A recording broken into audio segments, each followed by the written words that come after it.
चालाक किसान। Hello friends, welcome to our channel. तो दोस्तों, आज हम आपको एक गरीब किसान की कहानी सुनाएंगे जिसका नाम था सुदामा।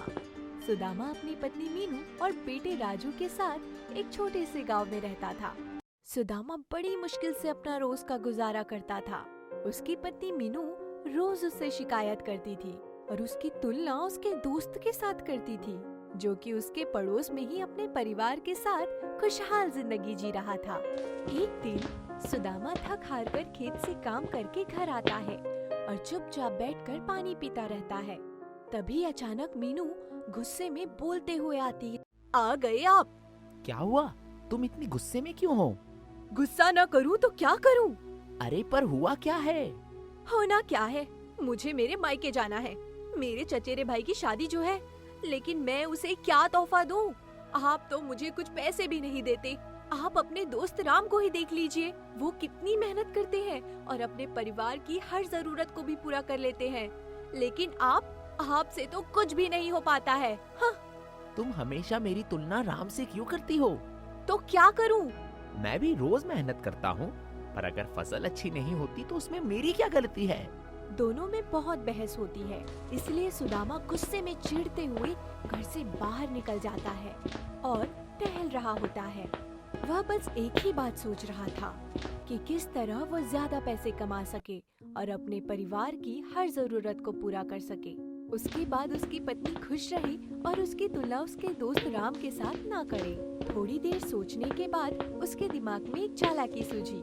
वह घर जाकर किसी से बिना बात किए खाना खाकर सो गया। मीनू को भी समझ नहीं आ रहा था कि आज सुदामा इतना शांत क्यों है। कुछ पल के बाद सुदामा की पत्नी और बेटा भी सो गए। उसके बाद सुदामा ने अपनी आंखें खोली और वह खेत की ओर चल दिया। गांव में सभी नींद में थे और उसी बात का फायदा उठाते हुए सुदामा चुपचाप राम के खेत में एक केमिकल मिला देता है।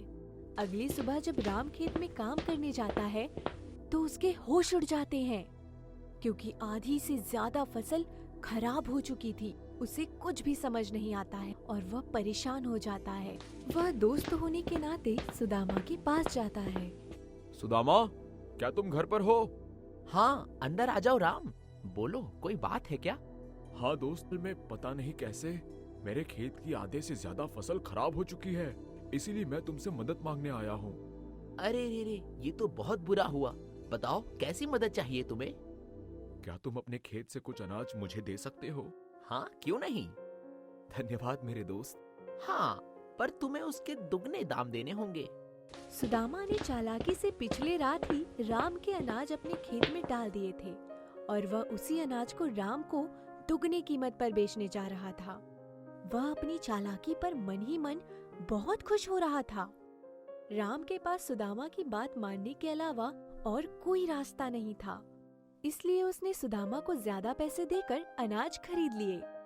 अगले साल फिर से सुदामा ने यही तरीका आजमाया और राम से पैसे लेने लगा।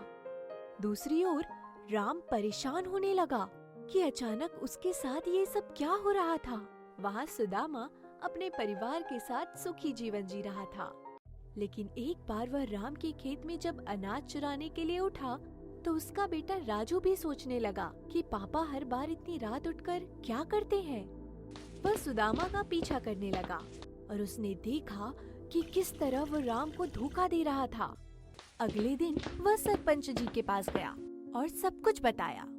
सरपंच जी ने सबको बुलाया और सच का खुलासा किया, लेकिन अंत में उन्होंने राजू से कुछ बात की। बेटा राजू, अगर तुम चाहते तो अपने पापा का साथ देकर ये सच हम सबसे छिपाकर खुशी खुशी रह सकते थे, फिर भी तुमने सच का साथ दिया। शाबाश बेटा। हाँ, मैं अपने पापा का साथ दे सकता था, लेकिन स्कूल में टीचर जी ने हमें सिखाया है कि हमेशा सच का साथ देना चाहिए, चाहे उसके लिए हमें अपनों के ही खिलाफ क्यों ना जाना पड़े। राजू की बातें सुनकर सुदामा को अपनी गलती का एहसास होता है। वह राम से माफी मांगता है और उसे उसके पैसे लौटा देता है। राम भी बहुत दयालु था, इसलिए उसने सुदामा को कोई सजा नहीं दी और उसे माफ कर दिया। आखिर में सुदामा ने कसम खाई कि वह अब से मेहनत करके अपने परिवार को खुश रखने की कोशिश करेगा और कभी किसी को धोखा नहीं देगा। तो दोस्तों, कैसी लगी आपको आज की ये कहानी? उम्मीद है बेहद पसंद आई होगी।